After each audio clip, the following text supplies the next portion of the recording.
అందరికీ నమస్తేనుల్లా welcome to MR media Telangana. This is Rekha. ఆడలేక మధ్యల దరువు, ఎగరలేక పందిరి కురుస అనే సామెతలు ఇప్పుడు రేవంత్ రెడ్డికి బాగా సూట్ అవుతాయని అనిపిస్తున్నదొల్లా. ఎందుకంటే కేసీఆర్ ప్రెస్ మీట్ పెట్టిండ్రు. 75 నిమిషాల ప్రెస్ మీట్లో మాట్లాడిన ఏ ఒక్క అంశానికి కానీ కాంగ్రెస్ ముఖ్యమంత్రి కానీ కాంగ్రెస్ మంత్రులు కానీ లేకపోతే గజ్జల కాంతం కానీ అడ్డదిడ్డంగా వాగుతున్నాడు కదా. ఈ కాంగ్రెస్ పార్టీ నాయకులు ఒగలెనుకొగలు ఆగ మేఘాల మీద ప్రెస్ మీట్ పెట్టి ఆఖరికి గజ్జల కాంతము కేసీఆర్ గారి మీద నోరు వారేసుకుంటా ఉన్నాడు. ఇష్టారైతే నోరు వారేసుకుంటా ఉన్నాడు. సరే పారేసుకుంటారు వాళ్ళు, కానీ ఎందుకంటే సబ్జెక్టు లేదు, సబ్జెక్టు శూన్యం. అక్కడ ఇంచితు పొట్టగొత్త అచ్చర ముక్క రాదని అంటారు చూడుండ్రి. అవి అట్లుంటుంది. తప్పు వాళ్ళే చేస్తారు, ఎదుటోళ్ళ మీదకి నెట్టేస్తారు. కేసీఆర్ ఏమేమి అంశాలు మాట్లాడిండ్రు? కృష్ణా జలాల వాటాల గురించి మాట్లాడిండ్రు. కృష్ణా జలాలను ఎత్తుకొని పోదామని చూస్తూ ఉంటే పాలమూరు రంగారెడ్డి ఎత్తిపోతల ప్రాజెక్టు మీద కుట్ర జరుగుతూ ఉంటే సప్పుడు చేస్తలేడు అని చెప్పేసి ఇక్కడ పాపము 75 నిమిషాల ప్రసంగంలో రేవంత్ రెడ్డి అనే పదం వాడలేదు కేసీఆర్. అదే రాజకీయం. నిజంగా రేవంత్ రెడ్డి అనే ఒక పదం వాడలేదు. పదాలు తీయకుండానే వాళ్ళ పేర్లు తీయకుండానే తువ్వాల్లో ఇటుకబెడ్డ పెట్టి కొట్టినంత పని చేసిండ్రు మాజీ ముఖ్యమంత్రి కేసీఆర్. చాలా అంశాలు మాట్లాడిండ్రు. కాంగ్రెస్ ఇచ్చిన 6 గ్యారంటీల మీద మాట్లాడిండ్రు. ఇన్ని రోజులు బయటకు రాని వ్యక్తి ఇలా బయటకు వచ్చి ప్రెస్ మీట్ పెట్టి కాంగ్రెస్ సర్కార్ని ఎండగట్టిందంటే అర్థం చేసుకోవాలి. నీళ్ళ కోసం పోరాటం చేయాల్సిన వాళ్ళు, నీటి హక్కులు కాపాడాల్సిన వాళ్ళు ఏమో వంతవాడుతూ ఉన్నారు. చంద్రబాబు నాయుడుకు జీ హుజూర్ అంటా ఉన్నారు. కానీ ప్రతిపక్షంలో ఉన్న కేసీఆర్ ఒక 2 ఏళ్ళ అవకాశం ఇద్దాం, 2 ఏళ్ళు పాలన చేసుకొని చేస్తారా చేయరా, 2 ఏళ్ల తర్వాత నిలదీద్దామని అనుకున్నారు. కాకపోతే 2 ఏళ్ళు గడిచిపోయినాయి. ఇప్పుడు ఊకునేది లేదు, కంపల్సరీ ప్రశ్నించుడే, ప్రజాక్షేత్రంలో ఎండగట్టుడే మిమ్మల్ని అని చెప్పేసి బయటకు వచ్చి ప్రెస్ మీట్ పెట్టిండ్రు కేసీఆర్. సరే అసెంబ్లీకి రా, అసెంబ్లీకి వస్తావా, అసెంబ్లీలో మాట్లాడతావా? బయట మాట్లాడిన దానికే మీరు సమాధానం ఇవ్వలేకపోతా ఉన్నారు. సుష్టప్రియాలు శూన్య హస్తాలు అన్నట్లు బూతులకే పడుతూ ఉన్నారు. సమాధానం చెప్పొస్తలేదు మీకు. ఫ్యామిలీ ముచ్చట్లు తీస్తూ ఉన్నారు. ఇంకా అసెంబ్లీలో మాట్లాడితే అసెంబ్లీలో నిలబడగలుగుతా. అందుకే కదా క్యాబినెట్లో కూడా మాట్లాడుకున్నారట, కేసీఆర్కి అస్త్రం ఇస్తే ఆగమైతం, ప్రజల ముందు మనం దోషులుగా నిలబడాల్సిన పరిస్థితి ఏర్పడుతుంది అని చెప్పేసి ఇక్కడ డైవర్షన్ పాలిటిక్స్, మొత్తం డైవర్షన్. ఏదన్నా అంశం వచ్చినప్పుడే కాళేశ్వరం గుర్తొస్తుంది. ఏదన్నా ప్రభుత్వ వైఫల్యాలు బయటపడుతున్నాయి అన్నప్పుడే ఫోన్ ట్యాపింగ్ గుర్తొస్తుంది. లేకపోతే ఫార్ములా ఈ కార్ రేస్ గుర్తొస్తుంది. ఇవి గుర్తొస్తాయి, ఇంకా వేరే ఏమి గుర్తురావు. ప్రజలు ఎట్లున్నారు, ప్రజల పరిస్థితులు ఏంది, ప్రజల బాధలేంది, ప్రజలకు నీళ్ళెట్లా, ప్రజలకు ఇచ్చిన హామీలు ఎట్లా, మనం ఏమేమి అమలు చేస్తున్నాము, ఏం కథ, ఎట్లా పోతుంది పాలన, మన పట్ల ప్రజలు ఎట్లున్నారు, ప్రజలకు మనం ఏమేం చేస్తూ ఉన్నాము, ప్రజల నుంచి ఇంత వ్యతిరేకత ఎందుకు ఏర్పడ్డది, ఇవన్నిటి మీద ఆలోచన లేదు, ధ్యాస లేదు, సోయి లేదు, యావలేదు. ఎంతసేపు కేసీఆర్, హరీష్ రావు, కేటీఆర్ వీళ్ళని తిట్టాలి. వీళ్ళు ఎప్పుడైతే మనల్ని గట్టిగా ప్రశ్నిస్తారో, నిలదీస్తారో అడమైన లీకులు ఇవ్వాలి, అలా నిరాధారమైన ఆరోపణలు చేయాలి, ఆ లీకులు ఇవ్వాలి. ఆ లీకులలో లీకుడు వార్తలతోని మన సోషల్ మీడియాలో వైరల్ చేయాలి. ఇంతకు మించి ఏమడిగిండ్రు కేసీఆర్? మహిళలకు తులం బంగారం అన్నో, పెళ్లి చేసుకుంటే కళ్యాణ లక్ష్మి అనన్నో, అవేవన్నారు. 2500 రూపాయలు అన్నారు, అవేవన్నారు. కృష్ణా జలాలలో ఎందుకు నోరెప్పుతలేరు? 45 టీఎంసీల కాడికే ఓకే అని చెప్పేసి ఎందుకు సంతకాలు పెట్టి లేఖలు రాసిండ్రు? ఆ ముచ్చట్ల మీద మండిపడ్డరు. ప్రజాక్షేత్రంలో ఎండగట్టాల్సిన అవసరం ఉన్నది కాబట్టి కంపల్సరీ రైతులకు అన్యాయం జరుగుతుంది. ఎడారిగా ఉన్న తెలంగాణ ప్రాంతాన్ని చూసి తట్టుకోలేకనే కదా ప్రత్యేక తెలంగాణ ఉద్యమం ఏర్పాటైంది. ప్రత్యేక తెలంగాణ ఉద్యమం కోసం ఓ పార్టీ పెట్టింది. ఇలా మళ్ళీ అదే కరువు తీసుకొస్తామనంటే తెలంగాణ మీద పాయిరం ఉన్న ఏ వ్యక్తి అయితే ఊకోడు.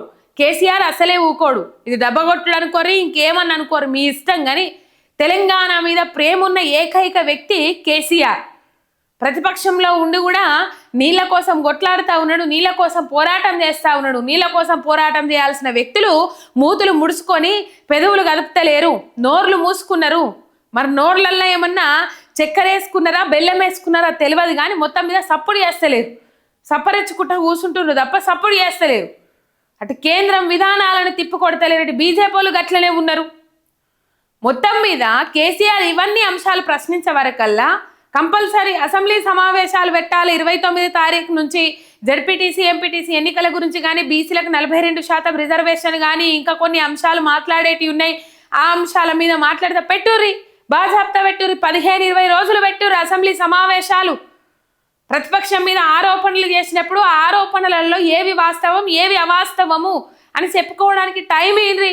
మైకులు కట్ చేయొద్దు. తీరా ఏం జరుగుతుందో తెలుసా? రేవంత్ రెడ్డి కావాల్సింది ఏంది, రేవంత్ రెడ్డి అక్కసంత ఏంది, రేవంత్ రెడ్డి ఆయన మాటలలోనే వెలబోసుకుంటా ఉన్నాడు. మనం చూస్తూ ఉన్నాం. ఏమనంటే కేసీఆర్ చావు కోరుకుంటారు, ఏమనంటే కేసీఆర్ నిజంగా ఇన్నిసార్లు చావు గురించి మాట్లాడిర్రు. కేసీఆర్ గారు కూడా మండిపడ్డారు రేవంత్ రెడ్డి మీద. ఎన్నిసార్లు చావు గురించి మాట్లాడిండ్రో రేవంత్ రెడ్డి. ఆ వీడియో నిన్న ఇలా సోషల్ మీడియాలో వైరల్ అవుతుంది. అన్ని ఒక దగ్గర క్లమ్సీ చేసి పెట్టేసిండ్రు. పగున్నోళ్ళ సాగు కోరుకుంటే బమున్నోళ్ళకేమో ఆయన అట. మొత్తం మీద ఇట్లనే ఉన్నది రేవంత్ రెడ్డి తరీక. కావాల్సుకుని బురద జల్లుడు, బురద రాజకీయాలు ఇవి తప్ప ఇంకేమీ లేవు. రైతుల సమస్యలు వచ్చినప్పుడే కాళేశ్వరం గుర్తొస్తుంది. ఇప్పుడు పేల్చేస్తారు కదా చెక్ డ్యాములు, అనవసరంగా చెక్ డ్యాములు వేల్చేస్తున్నారు. ఇసుక మాఫియా కోసం చెక్ డ్యాములు వేల్చేస్తున్నారు. మేడిగడ్డ కూడా అట్లనే చేసిర్రేమో ఎవరికి తెలుసు. ఇసుక కోసమే, ఇసుక దందా కోసమే ఎట్లా ఇక అయిపోయింది. ఇది ఇప్పుడే ఏదో ఒకటి చేయాలి, అయితే అట్లా లేకపోతే గెలుపుకు పనిచేస్తుంది, లేకపోతే గెలిచిన తర్వాత మనం దోసుకోవడానికి పనిచేస్తుంది అని చెప్పేసి మేడిగడ్డ పియర్స్ను కూడా అట్లే చేసిర్రేమో అని అనుమానాలు వస్తూ ఉన్నాయి ఇప్పుడు యావత్ తెలంగాణ సమాజానికి. కృష్ణా జలాల గురించి మాట్లాడినరు, కాంగ్రెస్ 6 గ్యారంటీల గురించి మాట్లాడినరు, ఈ నల్లమల్ల సాగరు, ఫ్యూచర్ సిటీ, ఇవన్నీ అసలు 6 గ్యారంటీల గురించి ప్రశ్నించిండ్రు. ఏం చేస్తారు మీరు? ప్రజల జీవన విధానము పూర్తిగా అధ్వానం అయిపోయింది, ప్రతిద్రవ్యోల్బణంలోకి వెళ్ళిపోయింది తెలంగాణ రాష్ట్రం. ఇవన్నీ మాట్లాడినరు కేసీఆర్కు కౌంటర్ ఇయ్యలేక, సమాధానం చెప్పలేక రేవంత్ రెడ్డి చిట్చాటు పెట్టుకున్నాడు. అదే రోజు 9:30 గంటలకు తెల్లారి ప్రెస్ మీట్లు పెట్టినరు ఉత్తమ్ కుమార్ రెడ్డి కానీ, జూపల్లి కృష్ణారావు కానీ, పొన్నం ప్రభాకర్ కానీ.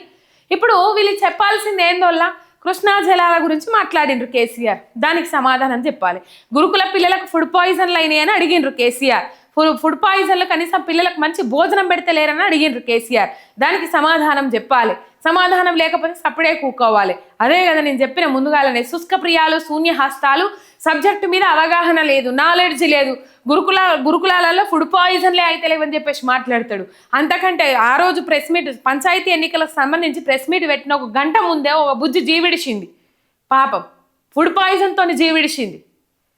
నవ్వుతారు ఫుడ్ పాయిజన్ల గురించి మాట్లాడితే, గురుకులాలలో ఫుడ్ పాయిజన్లు అయితే లేవని చెప్పేసి మాట్లాడతారు. ఇప్పుడు డైవర్షన్ పాలిటిక్స్, ప్రతిసారి డైవర్షన్ పాలిటిక్స్తోనే కాలం ఎల్లదీస్తా ఉన్నాడు రేవంత్ రెడ్డి. ఏదైతే కాంగ్రెస్ వైఫల్యాలు బయటపడుతున్నాయి, కాంగ్రెస్ని ఎండగడతా ఉన్నారు బీఆర్ఎస్ నాయకులు అన్నప్పుడు కంపల్సరీ ఏదో ఒక డైవర్షన్కు దిగుతా ఉన్నాడు. ఇప్పుడు కూడా ఒక డైవర్షన్కు తెరలేపిండు రేవంత్ రెడ్డి. ఏదైతే ఫోన్ ట్యాపింగ్ ఉన్నదో ఆ ఫోన్ ట్యాపింగ్ అంశంలో నోటీసులు జారీ చేయబడతాయి. అది కూడా ఎప్పుడు జారీ చేయబడతాయి, ఎవరెవరికి జారీ చేయబడతాయి అంటే ఎప్పుడంటే అసెంబ్లీ సమావేశాలు అయిపోతాయి కదా, అయిపోయిన నాడే జారీ చేయబడతాయి. మాజీ మంత్రి హరీష్ రావుకు, కేసీఆర్కు. ఇటు పోతే మరి బండి సంజయ్ ట్వీట్ చేసుకుంటూ వచ్చిండు కాంగ్రెస్కు వంత వాడుకుంటా. బండి సంజయ్ ట్వీట్ చేసుకుంటూ వచ్చిండు, సిట్ నోటీసులు ఇవ్వాలి, వీళ్ళని దర్యాప్తు చేయాలి అని చెప్పేసి. ఇన్ని అబద్ధాలు మాట్లాడడానికి నోరెట్లు వస్తుంది. ఇక దొరికిందే సందు అని చెప్పేసి ఇప్పుడు కాంగ్రెస్కు బీజేపీ నాయకులు మరి నీళ్ళని ఎత్తుకుపోతా ఉండగా మీరు ఎందుకు సపోర్ట్ చేస్తలేరు అని చెప్పేసి కాంగ్రెస్ ప్రశ్న ఇవ్వాలనా? బీఆర్ఎస్ మీదనే రాళ్ళేస్తారు బీజేపీ నాయకులు కూడా. ఎందుకు రాళ్ళేస్తారంటే కేంద్రంలో బీజేపీ ఏపీ సర్కార్కు సపోర్ట్ చేస్తుంది, చంద్రబాబు నాయుడుకు సపోర్ట్ చేస్తుంది, ఇటు రేవంత్ రెడ్డి సపోర్ట్ చేస్తాడు. అక్కడ 3 కలిస్తే కానీ అక్కడ ఆంధ్రాలో అధికారంలోకి రాలేదు. కాబట్టి ఎట్లయింది పరిస్థితి అని అంటే చంద్రబాబు నాయుడు చక్రం తిప్పిండు కేంద్రంలో. చంద్రబాబు నాయుడు ఏది అడుగుతా చేస్తాడు మోడీ. తెలంగాణ ప్రాంతం ఎండిపోయినా సరే ఎండబెట్టినా పర్లే. ఇక్కడ ఉన్న బీజేపీలో 8 మంది కాంగ్రెస్, 8 మంది ఎమ్మెల్యేలు ఉన్నారు, 8 మంది బీజేపీ ఎంపీలు ఉన్నారు. ఏం మాట్లాడతారో అర్థమైతలేదు. వాళ్ళు ఏం మాట్లాడతలేరు. మాట్లాడకూరి కొట్లాడేటోళ్ళు కొట్లాడతారు కదా, మళ్ళీ కొట్లాడేటోళ్ళ మీదనే ఈ కాంగ్రెస్ వాళ్ళు రాళ్ళేసినట్టు బీజేపీ వాళ్ళు కూడా రాళ్ళేస్తూ ఉన్నారు. అంటే తెలంగాణ ప్రజలకు నీళ్ళు లేకపోయినా వాళ్ళకి ఏం అవసరం లేదు. తెలంగాణ ప్రజలకు అన్యాయం ఏ ఒక్క సమస్య మీదనైనా కాంగ్రెస్ ప్రభుత్వాన్ని ప్రశ్నించిండ్రా ఇక్కడ బీజేపీ నాయకులు? అందుకే కదా మోడీ మొన్న సురుకులు పెట్టింది. అందుకే కదా అమిత్ షా మొన్న సురుకులు పెట్టింది. ఇక్కడ ఎవరు కాంగ్రెస్ నాయకులతో అంటకాగుతా ఉన్నారు, కాంగ్రెస్ నాయకులతో దగ్గరగా మెదులుతా ఉన్నారు అని చెప్పేసి బీజేపీ అధిష్టానము నిఘా పెట్టిందట. ఏం నిఘా పెడితే ఏం లాభం, ఏం ఫాయిదా? బండి సంజయ్ ట్వీట్ చేస్తాడు దాన్ని, ఆ చెయ్యిరి ఆ మధ్యలో అంట్లే బిచ్చగాళ్ళది కూడా ఫోన్ ట్యాపింగ్ చేసిరా, ఆయన నోరుకు మొక్కాలి. సిట్ దర్యాప్తులో దాదాపు కస్టడీకి ఇమని అడిగిండ్రట. ప్రభాకర్ రావు ఉన్నారు కదా, ఆయనను కస్టడీకి ఇమని అడిగితే సుప్రీంకోర్టు ధర్మాసనం ప్రశ్నించింది. ఆయన విచారణ నిమిత్తమే ఇక్కడి దాకా వచ్చిండ్రు, అయినా మీరేం తప్పు చేయనప్పుడు ఎందుకు భయపడతా ఉన్నారు? మీరేమైనా తప్పులు చేసిండ్రా అందుకే భయపడతా ఉన్నారా? ఫోన్ ట్యాపింగ్లు ఏ నిమిత్తమైనవి, ఎందు నిమిత్తమైనవి? అదొక గూఢాచార వ్యవస్థ. ఇక్కడ రేవంత్ రెడ్డి కదా డైరెక్టు వాళ్ళ మంత్రుల ఫోన్లు వింటే కోమటిరెడ్డి వెంకటరెడ్డి అప్పటి నుంచి సప్పుడు చేస్తలేడు. ఇద్దరు నల్లగొండ మంత్రుల ఫోన్లు వింటే ఆ మధ్యలో రచ్చ కాలేదా? మొత్తం మీద కాంగ్రెస్ వైఫల్యాలు బయటపడతా ఉన్నాయి. కేసీఆర్ బయటకు వచ్చి మాట్లాడే వరకల్లా జనం ఎక్కువగా నమ్మే అవకాశం ఉంటుంది. ఇప్పటికే బీఆర్ఎస్ నాయకులు ప్రతిపక్ష పాత్ర పోషించుకుంటే మాజీ మంత్రి హరీష్ రావు కానీ, బీఆర్ఎస్ వర్కింగ్ ప్రెసిడెంట్ కేటీఆర్ కానీ ప్రజాక్షేత్రంలో నిలదీస్తూ ఉన్నారు. ఈ నిలదీసడాన్ని తట్టుకోలేక వాళ్ళు ఎప్పటిదో ఒకటి అడ్జేస్తూ ఉన్నారు. ఇప్పుడు కేసీఆర్ డైరెక్ట్గా మాట్లాడే వరకు ప్రజల్లోకి ఎక్కువగా వెళ్ళిపోతుంది కాబట్టి వీళ్ళు సమాధానం చెప్పుకోలేక 6 గ్యారంటీలు అమలు చేస్తాం, ఇప్పుడు అమలు చేస్తాం, లేకపోతే అప్పుడు అమలు చేస్తాం, కృష్ణా జలాలలో జరిగేది గిది గది అని చెప్పేసి ఏది చెప్పకుండా కనీసము ఈ డైవర్షన్ పాలిటిక్స్కి దిగిండ్రు. అసెంబ్లీ సమావేశాలు ఏనాడు అయిపోతాయి, 1 రోజులు పెడతారు, 2 రోజులు పెడతారు. ఆ 2 రోజులు పెట్టిన దాంట్లో వాళ్ళకి కావాల్సింది వాళ్ళు మొత్తుకుంటారు, అయిపోతుంది. సబ్జెక్టు మాట్లాడనియ్యరు, సబ్జెక్టు మాట్లాడిన ప్రతిసారి మైకులు కట్ చేసుకుంటూ అడ్జేస్తారు. అంతకు మించి ఏమీ లేదు, జరిగేది ఏమీ లేదు. ప్రజా సమస్యల మీద మాట్లాడేది కూడా ఏముండదు అసెంబ్లీ సమావేశాలల్లా.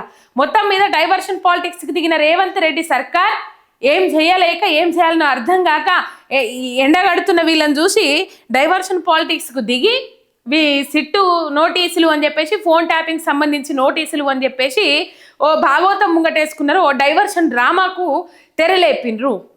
రైట్, మొత్తం మీద మీరు ఎన్ని కేసులు పెట్టుండ్రి, మీరు ఎంతగానో ఏమన్నా చేసుకోండ్రి, భయపడేది లేదు. ఉద్యమం కొత్త కాదు, మాకు కేసులు కొత్త కాదు. ప్రతి చిన్న అంశానికి కేసులు పెట్టుకుంటూ పోతా ఉన్నారు. మీ ఏమంటారు, మీ కుప్పిగంతులకు భయపడేది లేదు, మీ లీకులకు అసలే భయపడేది లేదు. కంపల్సరీ ఎండగడతాం ప్రజాక్షేత్రంలో. కృష్ణా జలాల విషయంలో కంపల్సరీ టైం ఏంద్రి, ఎందుకు మైకులు కట్ చేస్తారు? ఎవరిది తప్పని తేలిపోతుంది కదా, మైకులు ఇస్తేనే. మైకులు కట్ చేస్తే తేలుతుందా? ఇప్పటికే అసెంబ్లీ టైం అంతా వేస్ట్ చేస్తారు ఈ కాంగ్రెస్ నాయకులు అని చెప్పేసి ప్రజలు గుస్సా మీద ఉన్నారు. ఇప్పటికైనా ప్రజాక్షేత్రంలో ఎవరైందనేది తేలిపోవాలి. కాబట్టి మీరు ఒకటి ఆరోపణ చేసినప్పుడు దానికి కంపల్సరీ సమాధానం వాళ్ళు ఇస్తారు, సబ్జెక్ట్తో ఇస్తారు. కాబట్టి మీరు మైకులు ఇవ్వాలి. కానీ మీరేం చేస్తారు, అసెంబ్లీ సమావేశాలు అయిపోగానే ఈ నోటీసులు ఇస్తారట.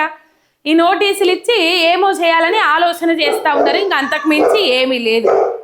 డైవర్షన్ పాలిటిక్స్ తప్ప ఏమీ లేవు. రేవంత్ రెడ్డి ఇంకో డైవర్షన్కు తెరలేపిండు. ఈ డైవర్షన్ ఇక్కడ కనబడతా ఉన్నది. ఏం చేసినా వెనక్కి తగ్గేది లేదు. అంతకు మించి రెట్టింపు ఉత్సాహంతో మీ ప్రభుత్వాన్ని ఎండగట్టుడే, ప్రజలకు న్యాయం చేసేదాకా పోరాటం చేసడే అని చెప్పేసి బీఆర్ఎస్ నాయకులు చెప్తా ఉన్నారు. ఒక సబ్స్క్రైబ్ చేసుకొని సపోర్ట్ చేయండి. మీ ఎంఆర్ మీడియా తెలంగాణ శనార్థి.